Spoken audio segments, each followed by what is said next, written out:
Hello friends, जैसा कि आप सभी को पता है कि फेसबुक, इंस्टाग्राम और व्हाट्सएप की सर्विसेज पूरी दुनिया भर में ठप पड़ गई थी ग्लोबली।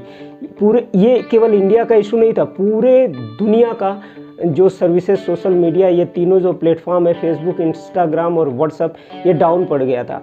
और इनसे कंपनी ने अपडेट करके बताया भी था कि नेटवर्क इशू होने की वजह से ये सर्विसेज डाउन पड़ गया, लेकिन ऑफिशियल अभी कोई अपडेट नहीं है कि एक्चुअल रीज़न क्या है।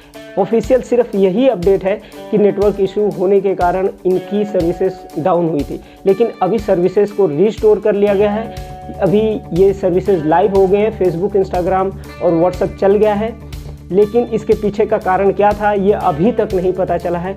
शायद कुछ समय बाद कंपनी खुद रिलीज़ करे, खुद ये बताए कि नहीं ये किस वजह से डाउन हुआ था, लेकिन अभी तक जो अपडेट है वो यही है कि नेटवर्क इशू होने के कारण ये फेसबुक और इंस्टाग्राम और व्हाट्सएप की सर्विसेज डाउन हुई थी।